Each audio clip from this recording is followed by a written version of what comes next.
Tot respon a una passió que tinc pel que és la vida, no? Pel saber, sobretot, quina és la diferència entre les coses que estan vives i el que no ho està. Això m'ha fascinat des que era molt petit. I, de fet, sé perfectament on va aparèixer aquesta mena d'interès un pèl exagerat, no?, per la natura, i són les serps. I de molt petit ja em fascinava com podia ser que un animal terrestre fos tan extremadament hàbil sense tenir potes. I això va ser gairebé no una obsessió, però jo intentava aprofitar qualsevol estona que tenia lliure, que no havia d'estar forçosament amb la meva família, amb els germans o amb els pares, doncs per anar a voltar, acostar-me al riu, vaig arribar a saber on vivien els diferents tipus de serps, aquàtiques, altres terrestres.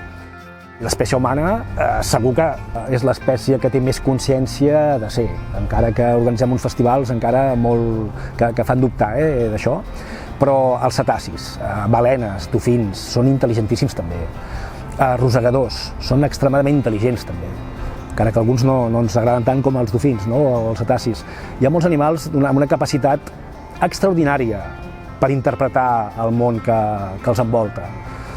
Molt més del que diem. A l'espècie humana sempre li ha interessat, sempre, que marcar una gran diferència entre la nostra espècie i la resta d'espècies animals. No hi ha gran diferència. Sí que una va ser poder manipular, gràcies a aquestes mans, aquestes eines que tenim tan extraordinàries, i l'altra, que se'n parla poc però s'hauria de dir, és la facilitat per mentir, per inventar. Això sí que som únics, es comuniquen tan bé com nosaltres o més. A mi també sempre m'agrada dir, nosaltres podem enregistrar el que sabem. Des de fa molts segles que escrivim el que sabem. Clar, podem acumular coneixement llegint moltíssim, això és molt fàcil. Els animals saben tot el que saben només escoltant el que els éssers vius de la seva espècie més grans els poden explicar en vida. Teus familiars més grans, quan veuen o ja escolten un balener, diuen: atenció, està venint un vaixell que pot ser que vingui males intencions i vulgui capturar algú de vosaltres o les cries per dur-les a un zoològic.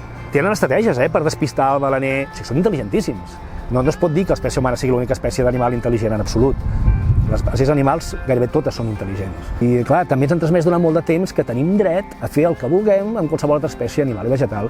Això no és veritat, o no hauria de ser veritat. Aquesta definició tan assumida de tenir poder absolut sobre tot, l'hem d'anar a les escoles sobretot, o a través de revistes com Cabell Fort, l'hem d'anar variant, i al final hem de sentir-nos tremendament humils, tremendament senzills, perquè ho som. Hem de vigilar molt, hem de donar la importància que té qualsevol altra espècie viva, per molt petita i senzilla que aparenti.